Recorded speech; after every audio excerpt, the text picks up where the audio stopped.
Bonjour à tous, j'espère que vous allez bien et je vous souhaite la bienvenue dans un cours à distance de Madame Bénard. Aujourd'hui, je vais vous parler des registres ou des niveaux de langue. Alors, qu'est-ce qu'un registre de langue, me direz-vous? Nous allons voir cela tout de suite. Écoutez attentivement les phrases qui vont suivre. Il y a un problème d'ordinateur, les devoirs n'ont pas pu être envoyés. À quelques jours du confinement, une panne informatique retarde l'envoi des devoirs. À quelques jours du confinement, l'expédition des programmes a dû être différée en raison d'un incident informatique qui a provoqué l'interruption des machines. Je vous laisse à présent quelques secondes pour réfléchir à ces trois phrases. Alors, les registres de langue commencent-ils à s'éclaircir pour vous? Dites-moi, avez-vous remarqué que ces trois phrases voulaient dire la même chose? Quel est le sens commun de ces trois phrases? Elles signifient toutes trois qu'il y a eu un problème informatique qui retardait l'envoi des devoirs durant la période de confinement. Oui, elles veulent dire la même chose, mais elles ne le font pas de la même manière. La première phrase contient beaucoup de marques d'oralité. Il s'agit là du niveau ou du registre de langue familier.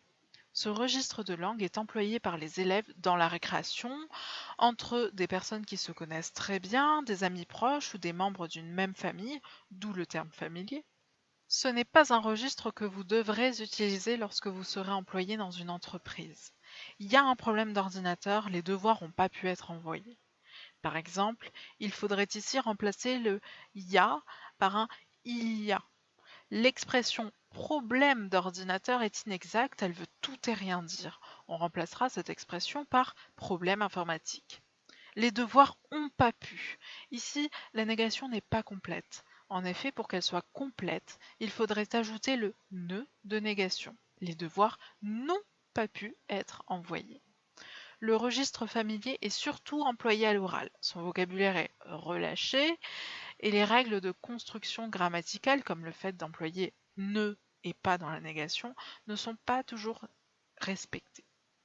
D'ailleurs, je tiens à vous rappeler que je ne veux pas de langage familier dans nos cours de français.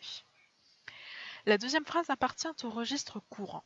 C'est le langage qui est utilisé dans les situations quotidiennes. On peut l'utiliser en classe, dans les prises de parole, dans les exposés, dans les devoirs écrits aussi, il est dans les manuels scolaires, dans les journaux, dans les informations télévisées, etc. Les phrases et le vocabulaire y sont simples et corrects.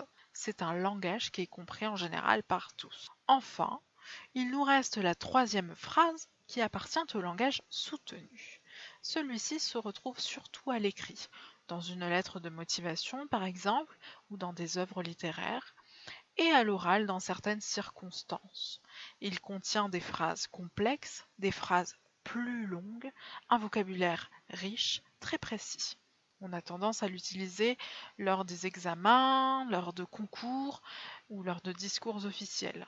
Par exemple, le président de la République, dans ses discours, utilise le langage soutenu. Il n'utilise pas de langage courant et encore moins le registre familier. Celui à qui l'on s'adresse dans un langage soutenu est un adulte reconnu, comme le président de la République par exemple, respecté, c'est un responsable au travail. À présent, récapitulons.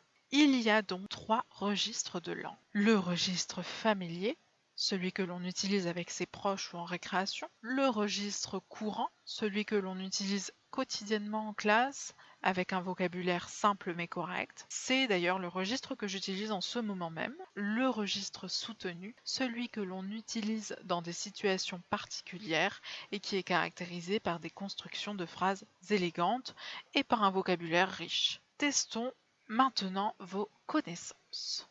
Trouvez à quel registre de langue appartiennent ces phrases. Mettez la vidéo sur pause et remettez-la en route lorsque vous pensez avoir trouvé les bonnes réponses.